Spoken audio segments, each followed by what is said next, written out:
El doctor Rojas es catedrático de Psiquiatría y Psicología Médica, es director del Instituto Español de Investigaciones Psiquiátricas de Madrid y presidente de la Fundación Rojas Estapé para gente joven con trastornos de personalidad y una larga trayectoria como médico y escritor también.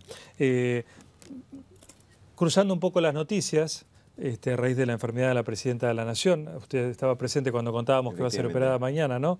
En donde ha hecho tanto hincapié usted en la felicidad, ¿no? En cómo ser feliz, en la salud y la felicidad. ¿Qué nos puede decir? ¿Qué interpretación haría usted con su conocimiento psiquiátrico de esta situación? ¿De la presidenta? Sí, sí. Bueno, yo he visto esta mañana en la prensa, he estado leyendo lo que tiene un hematoma sudural, es una cosa muy común. Hay dos posibilidades, una la extracción del líquido a través de una cánula, otra hacer una pequeña intervención quirúrgica. Y este síntoma añadido que comentaba usted es bastante frecuente, una sensación de hormigueo, se llama parestesia en el brazo, que puede ser debida pues, a una reacción refleja sobre esa extremidad superior, ¿no? Lo normal en estos casos es que se produzca una disminución también de las capacidades mentales, pues de la frescura de la cabeza, de la inteligencia para elaborar una cuestión sencilla del día a día, etcétera. Es decir, se produce lo que se llama reversible, una disminución de las capacidades psicológicas, una sensación de cansancio anterior al esfuerzo, etcétera, ¿no? En general hoy con la neurología que tenemos en el mundo, estos temas tienen un pronóstico muy bueno. Claro, bueno, no es lo mismo esto ahora que hace un siglo, ¿no? Claro, piense usted que en este momento estamos en la década del cerebro, o sea, claro, los psiquiatras nos hemos convertido en los médicos de cabecera. Esto que tiene la presidenta es neurológico, pero los psiquiatras, yo doy clase desde hace muchos años en la NYU de Nueva York y el psiquiatra es el médico de cabecera, o sea, todo el mundo va al psiquiatra. Aquí en Argentina la gente va al psicoanalista. El psicoanálisis está muy de capa caída en medio mundo, salvo algunas zonas de Estados Unidos. En cambio, el psiquiatra que hace una psiquiatría de medicación, de psicoterapia, de tal, es el médico más cercano en este momento. Es decir que, bueno, Buenos Aires y la Argentina son una excepción a nivel mundial, sí, ¿no? Totalmente. Por la cantidad de gente que se atiende con psicólogos, ¿verdad? Efectivamente. ¿Y qué le dice a usted eso, de la Argentina? Bueno, el argentino es... yo he estado hace poco en Chile y decía yo le echaba toda la culpa de la conducta del chileno. En Petit Comité, en una entrevista en la televisión, dije, el chileno es un tímido compensado. Una definición que di yo del chileno y que, bueno, produjo bastante sorpresa. Y toda la culpa de la conducta del chileno yo se la echo a la cordillera de los Andes. ¿Sí? Entonces, con lo cual, el chivo expiatorio va a la geografía, ¿no? El argentino tiene una superioridad muy grande porque es abierto, comunicativo, cordial y muy europeo. Entonces, y Argentina es un país muy interesante. O sea, yo cuando llego a Buenos Aires, sobre todo que es donde más vengo, me siento como en mi casa. Me gusta la gente, la simpatía, la cordialidad. El argentino tiene un defecto y es que es muy pesimista. O sea, si las cosas van mal es el derrotista. Y luego por otra parte tiene un fondo de prepotencia, porque ha sido muy superior en todo el cono sur, o sea, mucho más superior de carácter al chileno, no digamos ya al de boliviano, al peruano, ¿no? Entonces, yo diría las dos notas características de la psicología del argentino son, uno, el fondo pesimista, es decir, convertir un problema en un drama, y ahí viene el derrotismo, y en segundo lugar, un cierto fondo de hipertrofia del mismo. Serían dos características así. Complejo de superioridad también, ¿no? Sí, sí. Por ejemplo, el español tiene un complejo de inferioridad histórico porque se ha comparado con Francia o con Inglaterra, ¿no? Entonces, yo, por ejemplo, cuando los argentinos vienen a España, les oigo hablar, tienen un verbo fácil, tienen una expresividad y un manejo del lenguaje muy rico, ¿no? Y ese produce un gran atractivo para nosotros. Doctor, usted ha escrito un libro hace un tiempo ya sobre la felicidad, ¿no? Esta búsqueda eterna de las personas. ¿A qué conclusión llegó, si es que llegó alguna, seguramente que sí, sobre la felicidad? ¿Alcanzable, no alcanzable? Vamos a ver, la felicidad es un tema eterno, es un tema... piense usted, por ejemplo, en el siglo I ya se ocuparon de la felicidad dos personas. El primero fue Séneca, que fue maestro de oratoria de Nerón. Nerón era un manual de psiquiatría ambulante cuando no existían psiquiatras. Y toda la teoría de Séneca es que la felicidad depende de la virtud. Y el hombre que practica la virtud es cada vez más feliz. Un siglo después aparece Epicuro que dice justamente lo contrario. La felicidad consiste en el placer. Y el hombre que tiene más placer es el que se siente mejor. Platón dice que la felicidad consiste en el amor. Y dice, amor es el deseo de engendrar en la belleza.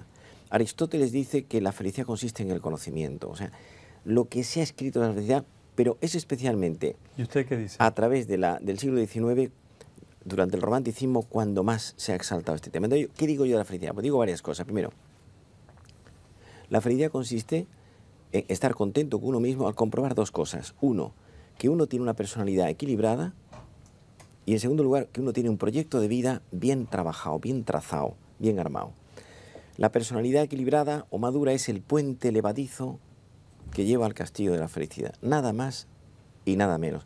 Y en segundo lugar, ese programa de vida que tiene que tener 4 grandes ingredientes en su seno, que se hospedan, que se cuelan en los entresijos, que son amor, trabajo, cultura y amistad. Por lo tanto, la felicidad es una tetralogía a través de la cual yo exploro esto. Por lo tanto, la felicidad consiste en una satisfacción interior al ver que el amor, el gran argumento de la vida, el trabajo, la vida profesional, la cultura y la amistad están funcionando relativamente bien. ¿Qué es lo que ocurre? Pues mire usted que en esta sociedad la felicidad quedó reducida a 3 cosas. En un número de septiembre del Times, de la revista Times de Londres, dedicaba medio cuadernillo a la felicidad. Y la felicidad ha quedado reducida para muchos a 3 cosas.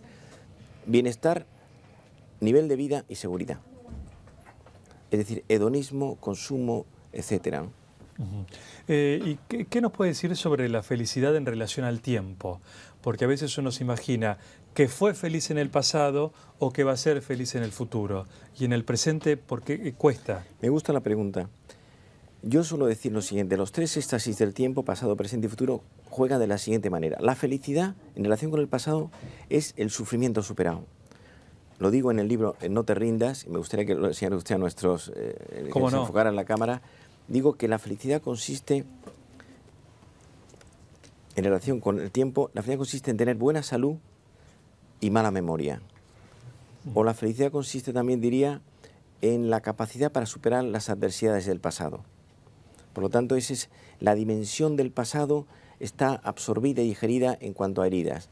En segundo lugar, la felicidad presente es muy importante y significa saborear el momento. Paramos el reloj. Y entonces, por ejemplo, en relación con el enamoramiento, diría yo que la felicidad o enamoramiento significa el deseo de hacer eterno lo pasajero. Y en relación con el futuro, la tercera dimensión, la felicidad consiste en ilusión. Es decir, la herramienta más importante del tiempo en relación con la felicidad es el futuro, porque es el porvenir. La felicidad consiste en ilusión, que significa lo siguiente. Sí. Yo doy una definición en este libro de la vejez. Vieja es una persona que sustituye sus ilusiones por sus recuerdos. O dicho de otra manera, que mira más hacia el pasado que hacia el futuro. ¿Puede pasar, doctor, que una persona sea feliz sin darse cuenta? ¿Cuesta identificar cuándo se es feliz? Por ejemplo, un ejemplo muy común, digamos, un hincha de fútbol que está feliz porque su equipo salió campeón. ¿Eso es felicidad o es disfrute? ¿O hay alguna diferencia? Claro. Ahí se arremolinan en torno a la palabra felicidad, placer, alegría y goce, disfrute, muchas cosas. Pero quiero hacer una enmienda a la totalidad. Sí. Yo tengo pasión por un personaje del siglo XVI, inglés, que es Tomás Moro. Tomás Moro muere en 1535, en la cárcel de Londres. Un verdugo le cortó la cabeza con un hacha porque la guillotina se inventa 2 siglos después. El último libro de Tomás Moro, el más importante es La Utopía, pero el último libro de él se llama Cartas desde la prisión. Y Tomás Moro está solo, arruinado, en la cárcel y sabe cómo va a morir. Y en ese libro él habla de la felicidad.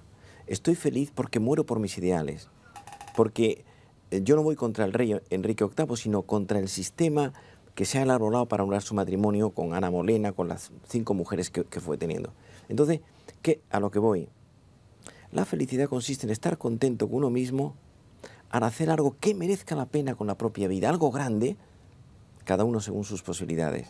Es decir, la felicidad, este sería el retornelo al que quiero llegar, la felicidad no depende de la realidad, sino de la interpretación de la realidad que uno hace. ¿Me explico? No ha tenido Inglaterra en 5 siglos un personaje de la categoría moral de Tomás Moro.